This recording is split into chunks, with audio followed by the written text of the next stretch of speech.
ও তুই এই দুনিয়ার মায়ায় পড়ে করছ কত বাহানা,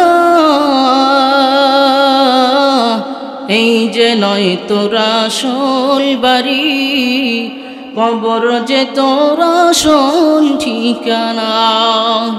এই যে নয় তোর আসল বাড়ি, কবর যে তোর আসল ঠিকানা।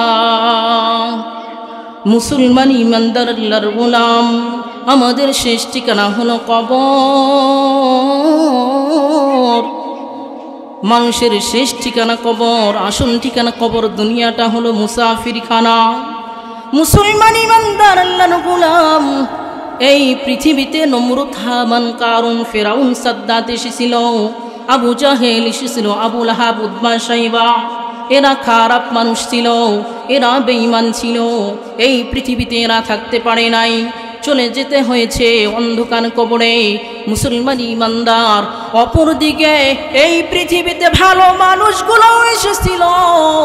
এই পৃথিবীতে হযরত আদম আলা নবিয়্যিনা আলাইহিস সালাতু ওয়াস সালাম এসেছিলেন, পয়গম্বর মুসা আলাইহিস সালাম এসেছিলেন, পয়গম্বর ইয়াকুব আলাইহিস সালাম এসেছিলেন, পয়গম্বর ইব্রাহিম আলাইহিস সালাম এসেছিলেন, পয়গম্বর ইসমাঈল আলাইহিস সালাম এসেছিলেন, পয়গম্বর ইদ্রিস আলাইহিস সালাম এসেছিলেন। আমাদের আখির জামানার পয়গম্বর হযরত সাইয়্যিদিনা রাহমাতুল লিল আলামিন সাইয়্যিদুল মুরসালিন এসেছিলেন। এই পৃথিবীতে থাকতে পারেন নাই। ও মুসলমান, মানুষের মধ্যে সবথেকে সেরা শ্রেষ্ঠ মানুষ ছিলেন সাইয়্যিদুল মুরসালিন। মুহতারাম হাজিরিন, এই সমস্ত মানুষগুলো ছিলেন ভালো মানুষ। এরাও পৃথিবীতে থাকতে পারে নাই, আমরাও থাকতে পারবো না। একদিন আমাদেরকেও অন্ধকার কবরে এই দুনিয়া ছেড়ে চলে যেতে হবে।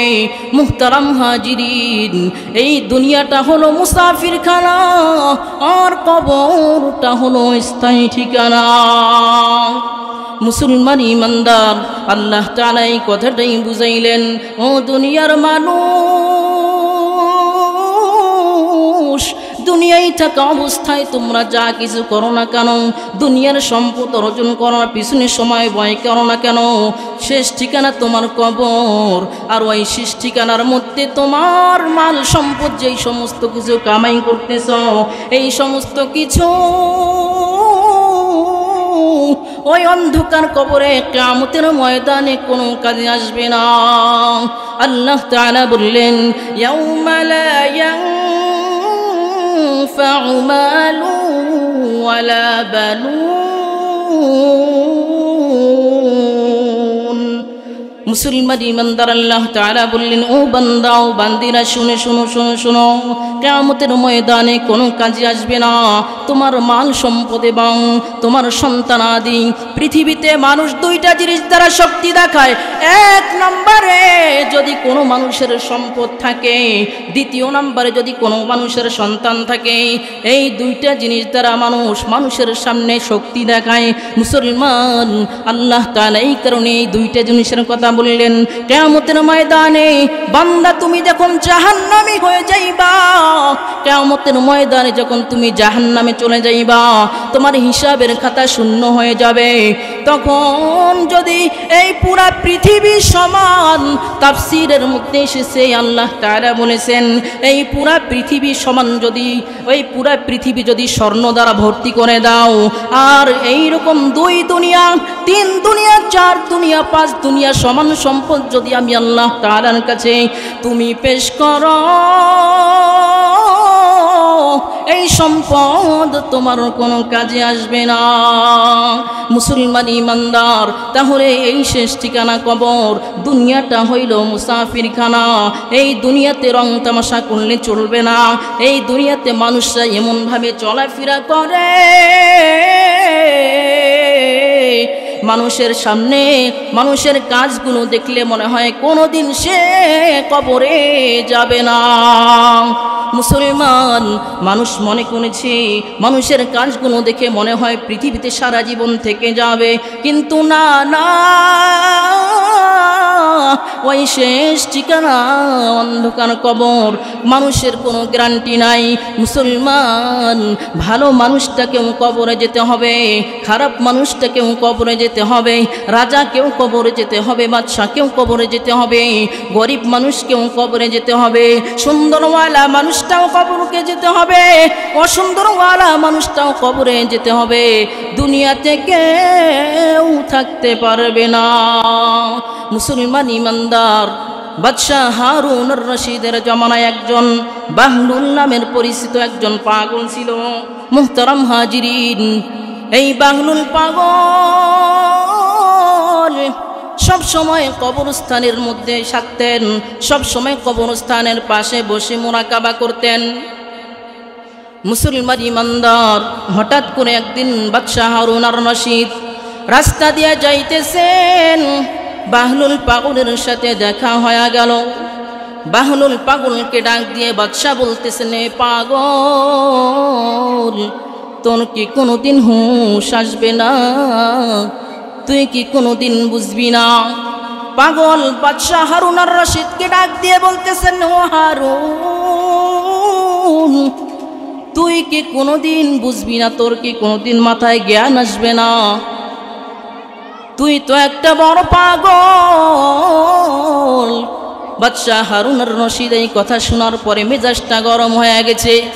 বাদশাহ বাহলুলকে ডাক দিয়ে বলতেছে, ও বাহলুল, আয় আয়, তুই এদিকে আয়। তুই আমাকে পাগল বললি কেন? বল বল, আসলে আমি পাগল নাকি তুই পাগল? বাদশাহ হারুন আর রশিদ ডাক দিয়া বললেন, পাগল বলতেছেন, বাদশাহ শুনেন শুনেন, আমি আপনাকে পাগল বলেছি, আপনার মেজাজটা গরম হয়ে গেছে, কিন্তু আসলে আমি ভালো করে জানি আমি কবরস্থানে থাকি, এই জন্য মানুষ আমাকে পাগল বলে, আর আপনি রাজ সিংহাসনে থাকেন এই জন্য আপনাকে রাজা বলে। বাদশাহ, আপনি ভালো করে বলেন তো দেখি, আপনি যে রাজ সিংহাসনে থাকেন, বলেন তো দেখি ওই রাজ সিংহাসনটাকে তৈরি করেছে কে, বানাইছে? বাদশাহ বলতেছে, এটা তো আমার দাদাই বানাইছে। বাদশাহ বলতেছেন, এটা আমার দাদাই বানাইছে।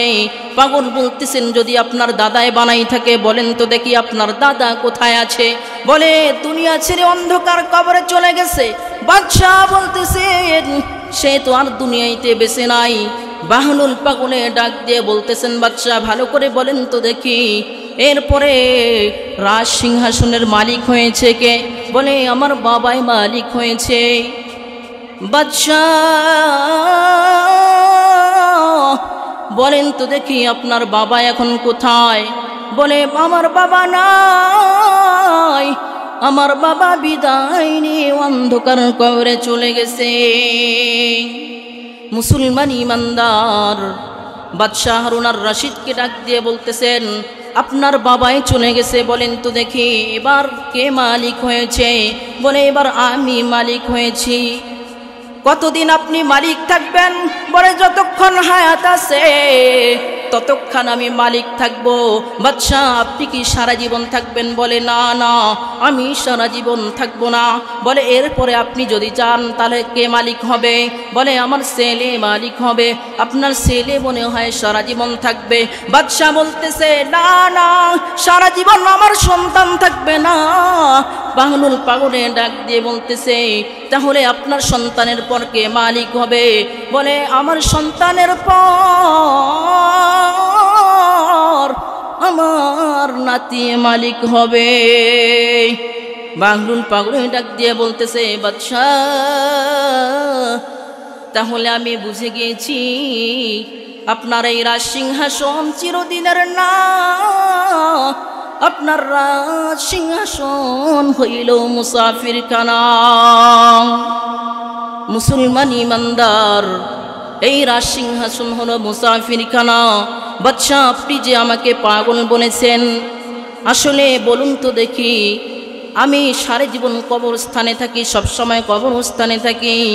আমি কবরস্থানের পাশে বসে বসে মুরাকাবা করি। আমি ভালো করে জানি ওই অন্ধকার কবরের মধ্যে কোনো জানালা নাই, দরজা নাই। ওই অন্ধকার কবরে কোনো সাথী নাই, বাতি নাই। কবর প্রতিদিন মানুষকে ডাক দিয়ে বলে, আনা বাইতুজ জুলমা, আনা বাইতুল ওয়াহদা, আনা বাইতুত তুরাব। আয় আয় বান্দা, তুমি শুনে নাও, আমি কবর অন্ধকার ঘর, আমি কবর সাপ বিচ্ছুর ঘর, আমি কবর একাকিত্বর ঘর। ও মুসলমান ইমানদার, কবর প্রতিদিন বান্দাকে ডাক দিয়ে বলে, ও কবর। আবু জান গিফারি রাদিয়াল্লাহু তাআলা আনহু ডাক দিয়ে বললেন, কবর কেউ, কবর তুমি সাবধান হয়ে যাও, তোমাকে কবর খনন করতেছি আমি, তোমাকে খনন করতেছি। তোমার মাঝে কে থাকবে জানো?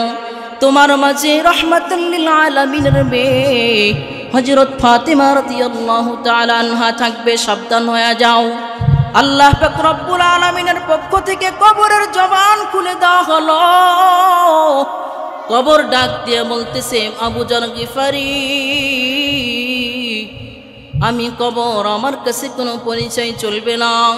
আমি কবর, আমার কাছে কোনো সাথী নাই, বাতি নাই, আমার কাছে কোনো ধরনের পরিচয় চলে না। যেই সমস্ত বান্দা আমার মাঝে আসবে, গুনাহ নিয়ে কবরে আসবে, আমি তাকে এমন চাপ মারব। পয়গম্বর সাল্লাল্লাহু আলাইহি ওয়াসাল্লাম সাহাবায়ে কিরামদেরকে ডাক দিয়া বললেন, ও সাহাবায়ে কিরাম, কোনো বান্দা যদি কবরে যায়, তাহলে কবরের মাটি এমনভাবে তাকে চাপ মারবে, ডান পাজরের হাড়গুলো বাম পাজরে এইভাবে ঢুকে যাবে। মুসলমান ইমানদার, ওই কবরে আসল জায়গা নয়। বাদশাহ হারুন আর রশিদকে পাগলের ডাক দিয়ে বললেন, ও বাদশাহ, আমি সারা জীবন কবরে থাকব, দুনিয়াতে থাকতে পারবো না।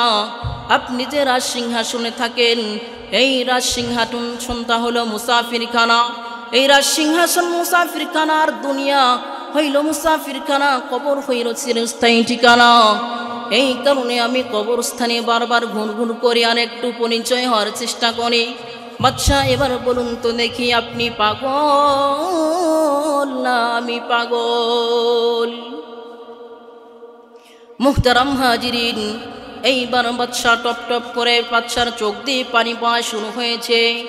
বাদশাহ কান্না করতেছেন আর বাহলুল পাগলকে ডাক দিয়ে বলতেছেন, বাহলুল আয় আয়, তুই আমার বুকে আয়। বাদশাহ এবার বাহলুল পাগলকে ডাক দিয়ে জড়াই ধরেছেন, আর বাদশার চোখের পানিগুলো টপ টপ করে পড়ে। বাদশাহ কান্না করতেছেন আর বাহলুল পাগলকে ডাক দিয়ে বলতেছেন, ও বাহলুল পাগল, তুই যে আমার কথাগুলো শুনাইছিস, তুই আমার কথাগুলো যে শুনাইছিস, কথাগুলো সুন্দর কথা, কথাগুলো আমার বড় ভালো লেগেছে। ও বাহলুল, আর কিছু আমাকে নসিহত করাও। বাদশাহ ডাক দিয়া বলতেছেন, বাহলুল, তুই আমাকে আর কিছু নসিহত শোনাও। বাহলুল পাগল ডাক দিয়া বলতেছেন, বাদশাহ, আপনার কাছে তো 30 পারা কোরআনুল কারীম আছে, আমি আপনাকে আর কি নসিহত শোনাবো? আমার আর নসিহত আপনার জন্য প্রয়োজন নাই। এবার বাদশাহ ডাক দিয়ে বলতেছেন, বাহলুল, তোর কথাগুলো আমার অনেক বড় পছন্দ হয়েছে, ভালো লেগেছে। বল তুই আমার কাছে কি চাস, আমি তোকে পুরস্কৃত করব। বাহলুল পাগলে ডাক দিয়ে বলতেছে, বাদশাহ, আপনি যদি আমাকে কিছু দিতে চান, তাহলে আমি আপনার কাছে 3টা জিনিস চাইব, দিবেননি? বাদশাহ বলে, কি 3টা জিনিস চাইবা? বল বল। 1 নম্বরে, বাদশাহ, আমি ভালো করে জানি আমি চিরদিন এই দুনিয়াতে থাকতে পারবো না। বাদশাহ, এই দুনিয়াতে আমি চিরদিন থাকতে পারবো না, আমি ভালো করে জানি, কিন্তু আমার বড় ভয় হয় আজরাইল আলাইহিস সালাম আমার সামনে যখন দাঁড়া হবেন, চক্ষু 2টা বড় বড়, আর পশমের গোড়ায় গোড়ায় আগুনের ফুলকি বের হবে, পাটা জমিনে আর মাথাটা আসমানে। বাদশাহ, যদি আপনি পারেন তাহলে আমাকে আজরাইলের হাত থেকে বাঁচার ব্যবস্থা করে দেন। মুসলমান ইমানদার বাদশাহ যখন ডাক দিয়া বললেন, ও বাহলুল, তুই আমার কাছে কি চাইলি? এটা দুনিয়ার ক্ষমতা দ্বারা সম্ভব না, দুনিয়ার সম্পদ দ্বারা সম্ভব না, কারণ আজরাইল আলাইহিস সালাম ঘুষ খায় না। মুসলমান ইমানদার এইবার বাহলুল পাগলে ডাক দিয়ে বলতেছেন, বাদশাহ, যেহেতু আপনি আজরাইলের হাত থেকে বাঁচাইতে পারবেন না, তাহলে বুঝা কেন কবরে যেতেই হবে, মাফ নাই। বাদশাহ যদি পারেন 2 নাম্বার চাওয়া, যদি পারেন যখন আমাকে ওই আমার আত্মীয় স্বজনরা গোসল দিবে, কাফন দাফন পড়াইবে, এরপরে আমাকে কবর নিয়ে যাইবে, এরপরে আমাকে কবর নিয়ে যাইবে, আস্তে আস্তে করে করে কবরে নামাইবে। নামানোর পর যখন বাঁশের চালিগুলো বিছাই দিবে, কবরটা আস্তে আস্তে অন্ধকার হয়ে যাবে। বাদশাহ, আমার বড় ভয় হয়, সবাই তো বাসায় এসে বাতি জ্বালাবে, আর আমার কবরে কেউ বাতি জ্বালাবে না। বাদশাহ, যদি আপনি দিতে চান 2 নাম্বার চাওয়া, আমি শুনেছি যখন নাকি কবরে নামানোর পরে আমাকে রেখে আসবে, তখন 2 জন ফেরেশতা আসবে আমার সওয়াল জবাব করার জন্য। আমাকে সে প্রশ্ন করবে, বাদশাহ, যদি আমি উত্তর দিতে না পারি, তাহলে আমাকে জাহান্নামের পোশাক পরাই দিবে, জাহান্নামের বিছানায় শোয়াই দিবে। বাদশাহ, যদি পারেন তাহলে আমাকে মুনকার নাকিরের হাত থেকে বাঁচানোর মতো ব্যবস্থা করে দেন। বাদশাহ ডাক দিয়া বলতেছে, ও বাহলুল পাগল, তুমি কি চাইলা? আমার পক্ষে এটা কোনো সম্ভব নয়, কারণ দুনিয়ার ক্ষমতা দিয়া, দুনিয়ার টাকা পয়সার সম্পদ দিয়া মুনকার নাকিরের হাত থেকে বাঁচানো কখনোই সম্ভব না। এইবার বাদশাহ ডাক দিয়া বলতেছে, বাহলুল, এবার বল তুই আমার কাছে আর কি চাস? পাগলে ডাক দিয়ে বলতেছে, বাদশাহ, ও বাদশাহ, যদি আপনি আজরাইলের হাত থেকে বাঁচাইতে না পারেন, যদি আপনি মুনকার নাকিরের হাত থেকে বাঁচাইতে না পারেন, তাহলে আমাকে কিয়ামতের ময়দানে নাকি ফুলসিরাতের পুল পার হইতে হবে। যদি কোনো ব্যক্তি জান্নাতে যাইতেই চায়, যদি আপনি পারেন, তাহলে ফুলসিরাতের পুল থেকে বাঁচার মতো আমাকে ব্যবস্থা করে দেন। বাদশাহ বলে, এটাও কোনো সম্ভব না, এটাও কখনো আমার পক্ষে সম্ভব না বাহলুল। মুসলমান ইমানদার, এই সমস্ত কিছুই দুনিয়ার ক্ষমতা দ্বারা সম্ভব না, এই সমস্ত কিছুই কবরের হালত গুলিয়া দুনিয়ার সম্পদ বা দুনিয়ার সম্পদ দ্বারা বাঁচানো সম্ভব না। মুসলমান ইমানদার এবার বাহরুল পাগলে বাদশাকে ডাক দিয়ে বলতেছেন, ও বাদশাহ, আপনি তো আমাকে আজরাইলের হাত থেকেও বাঁচাইতে পারলেন না, আপনি আমাকে মুনকার নাকিরের হাত থেকে বাঁচাইতে পারলেন না, আপনি আমাকে ওই যে ফুলসিরাতের পুল পার হইতে হবে, এই পুল থেকেও বাঁচাইতে পারলেন না, তাহলে আপনার কাছে আর আমার কোনো চাওয়া নাই, আপনার কাছে আমি আর কিছুই চাইব না। যদি চাইতে হয় তাহলে আমার মালিক আল্লাহ তাআলার কাছে আমি চাব। মুসলমান ইমানদার, চাইতে হবে কার কাছে? জোরে আওয়াজ দিয়ে বলেন। চাইতে হবে একমাত্র আল্লাহ তাআলার কাছে। চাইতে হবে, যদি রিজিক না থাকে চাইতে হবে একমাত্র আল্লাহ তাআলার কাছে, যদি টাকা না থাকে চাইতে হবে একমাত্র আল্লাহ তাআলার কাছে, যদি চাইতে হয় বাচ্চা না থাকলে বাবার কাছে চাওয়া যাবে না, যদি চাইতে হয় আমার মালিক আল্লাহ তাআলার কাছে চাইতে হবে। মুসলমান ইমানদার, তাহলে বোঝা গেল দুনিয়ার সম্পদ দ্বারা ওই কবর থেকে বাঁচানো সম্ভব না, ফুলসিরত থেকে বাঁচানো সম্ভব না। আর ওই কবরের মধ্যে কেউ সম্পদ নিয়েও যাইতে পারবে না। মুসলমান ইমানদার বাদশাহ সিকান্দার যখন পৃথিবীর থেকে বিদায় নিয়ে চলে যায়, পৃথিবীর থেকে বিদায় নেওয়ার আগে তার সন্তানদেরকে ডাক দিয়া বললেন, ও সন্তানেরা শুনে নাও, যখন আমি পৃথিবীর থেকে বিদায় নিয়ে চলে যাব, যখন আমাকে কাফন পড়ানো হবে, যখন আমার লাশটা খাটিয়ার মধ্যে উঠানো হবে, যখন জানাজা দেওয়া শেষ হয়ে যাবে, কবরস্থানের দিকে নিয়ে যাওয়া হবে, তখন আমার লাশটাকে যখন খাটিয়ার মধ্যে উঠাইবা, যখন তোমরা কাঁধের মধ্যে নিবা, তখন আমার লাশটাকে ওই আমার শহর দিয়ে একটু ঘুরাই নিয়ে আসবা, আমার দুইটা হাত কাফনের ভিতর থেকে বের করে দিবা, যাতে করে দুনিয়ার মানুষ বুঝে বাদশাহ যখন পৃথিবীর থেকে বিদায় নিয়ে চলে যাচ্ছে, বাদশার কাছে কোনো টাকা নাই, পয়সা নাই, সম্পদ দুনিয়ার মধ্যে রেখে যাচ্ছে, কবরে নেওয়ার কোনো সুযোগ নাই।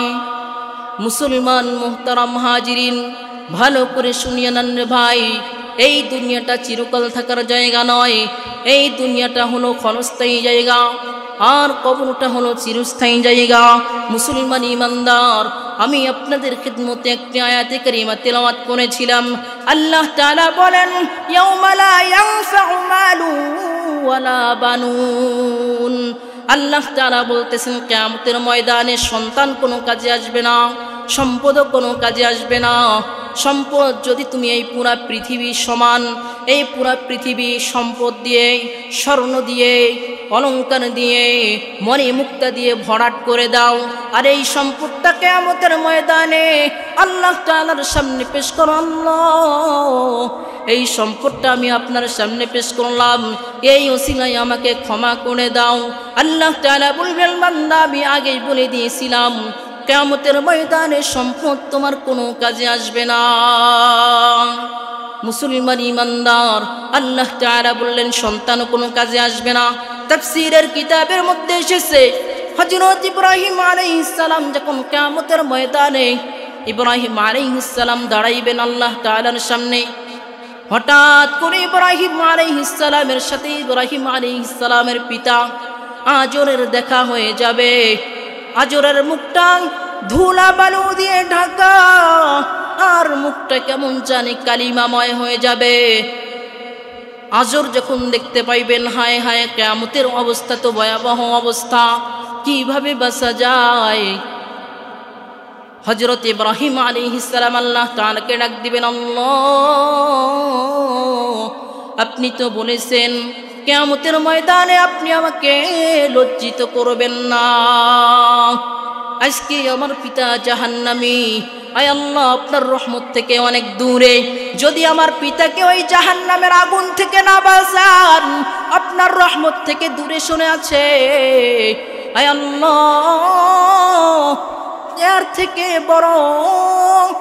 এর থেকে বড় লাঞ্ছিত আর অপদস্থ, আয় আল্লাহ এর থেকে বড় লজ্জিত আর কোনো কিছুই নাই। মুহতারাম হাজিরিন, কিয়ামতের ময়দানে হযরত ইব্রাহিম আলাইহিস সালাম, তার পিতা আজর ঈমান ছিলেন না, ঈমান গ্রহণ করেন নাই, ঈমানওয়ালা ছিলেন না।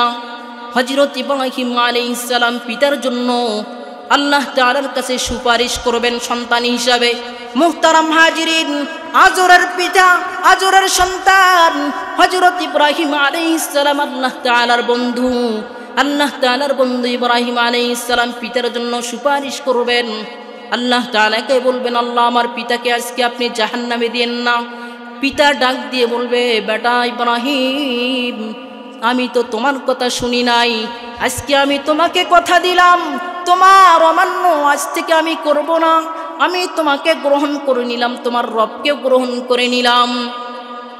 তখন পিতার কথা শুনে ইব্রাহিম আলাইহিস সালাম আল্লাহ তাআলার কাছে গিয়ে বলবেন, আল্লাহ আমার পিতা আমাকে বলেছে আর কোনো দিন সে বেঈমান থাকবে না, আপনাকে রব বলে স্বীকার করেছে, আমাকে নবী বলে স্বীকার করেছে, আপনি তাকে ক্ষমা করে দেন।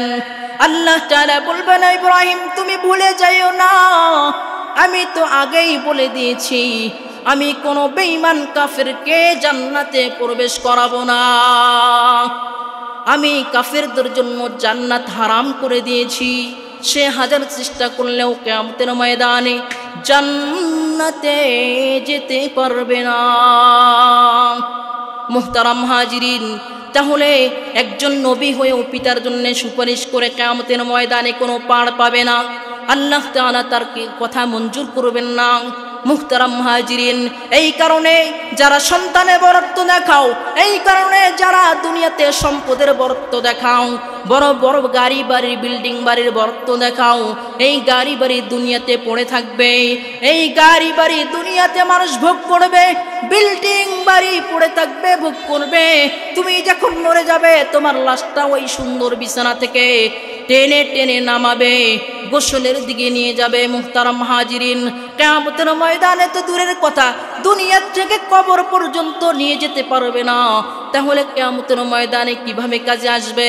আল্লাহর পয়গম্বর সাল্লাল্লাহু আলাইহি ওয়াসাল্লাম হাদিসের মধ্যে বলেছেন, কুন ফিদ দুনিয়া কান্নাকা গরিবুন আও আবিরু সাবিল। আল্লাহর পয়গম্বর সাল্লাল্লাহু আলাইহি ওয়াসাল্লাম বলেছেন, ও বান্দা বান্দিরা, ও আমার উম্মতরা শুনে নাও, দুনিয়াতে তুমি থাকবা দুইটা জিনিস মনে করে থাকবা। এক নাম্বার, তুমি হয়তো মুসাফির, নয়তো তুমি পথিক। একজন মুসাফির যেমন অতিরিক্ত কোনো কিছুই করে না, তার প্রয়োজন শেষ হলে দুনিয়ার থেকে, তার প্রয়োজন শেষ হলে জায়গা থেকে বাসার দিকে ফিরে যায়, ঠিক তেমনি ভাবে দুনিয়ার একজন বান্দার জন্য এইরকমই ঠিক করণীয়। মুসলমান মুহতারাম হাজিরিন, বান্দার কাজ হলো দুনিয়ার প্রয়োজন শেষ, তারপরে আখিরাতের জন্য প্রস্তুতি নিতে হবে। মুহতারাম হাজিরিন, মুহতারাম হাজিরিন, নয়তো পথিকের মতে থাকো। পথিক যেমন অতিরিক্ত কোনো কিছুই বোঝা বহন করে না, পথিক যেমন অতিরিক্ত কোনো কিছুই করে না, শুধুমাত্র যদি বেশি থেকে বেশি কিছু হয়, কিছু টাকা সাথে রাখে আর একটা পানির বোতল সাথে রাখে, তার মানে যদি ইমার্জেন্সি কখনো পানির পিপাসা দেয় তখন পানিটা খেতে হবে, আর যদি পানির পিপাসা না দেয় তাহলে পানির বোতলেরও কোনো প্রয়োজন নাই। মুহতারাম পয়গম্বর আরবি সাল্লাল্লাহু আলাইহি ওয়াসাল্লাম বললেন, ও বান্দা বান্দিরা, ও আমার উম্মতরা, হয়তো মুসাফিরের মতো দুনিয়াতে থাকো, আর নয়তো একজন পথিক যেমন থাকে ঠিক তেমনি ভাবে তুমি থাকো।